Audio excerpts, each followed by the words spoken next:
Hi friends, எல்லோரும் எப்படி இருக்கீங்க? நல்லா இருக்கீங்களா? ஸோ நான் இந்த வீடியோவில் என்ன சொல்ல போகிறேன்னா, இந்த மாமியாருங்க ஏன் திருந்தவே மாட்டிங்களா அப்படின்ற சீரியஸில் தான். இது ஃபஸ்ட்டு சீரியஸாக கூட எடுத்துக்கலாம். ஸோ நான் என்ன பண்ணுறேன்னு பாருங்கள். சமைச்சு எடுத்துகிட்டு போய் கொடுக்குறேன் பாருங்கள். சோறு பரவாயில்ல, சாப்பிடுங்க.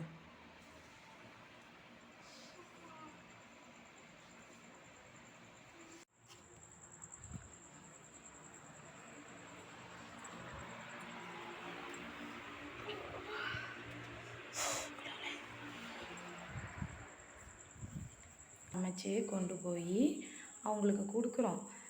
சரி, பாவம் வயசானவங்க அப்படின்ற எண்ணத்தில் நம்ம இந்த வயசில் இதெல்லாம் யோசித்து நம்ம பண்ணுறோம். ஆனால் ஏன் அவங்க மட்டும் நம்ம மட்டும் ஏதாவது ஒன்று பண்ணால் அது ஏன் அவங்களுக்கு பொறுக்கவே மாட்டேங்குது? ஏன் அவங்க அப்படி ஒரு மாதிரி ஹார்ஷாக பிஹேவ் பண்ணுறாங்க? எனக்கு இது ரொம்பவே எப்படி சொல்கிறது, இது நான் மன வருத்தப்படலை.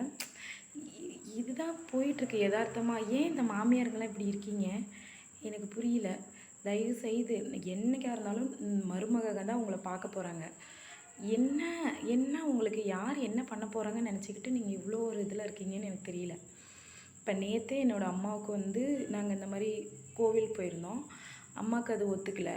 அம்மாவையும் கூட்டிகிட்டு போயிருந்தேன், அவங்களுக்கும் ஒத்துக்கலை.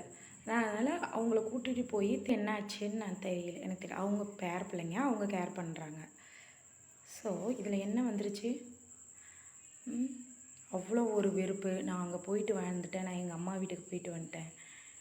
பிள்ளைங்களை யார் பார்க்குறது? இவங்களுக்கு யார் சாப்பாடு செய்யணும்? உங்களுக்கு முடியலைன்னா நாங்களாம் செய்யலை. எங்கள் அப்பா அம்மாவுக்கு முடியலைன்னா நாங்கள் செய்யக்கூடாதா?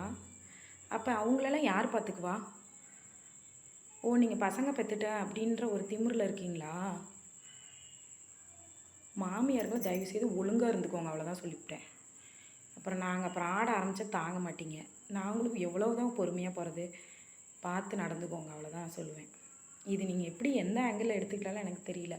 ஆனால் நானும் ஒரு பெண் தானே, எனக்கும் இது ஒரு மனசு இருக்குது. அப்போ என்னோடய மனசை நீங்கள் அண்டர்ஸ்டாண்ட் பண்ணிக்கணும்ல.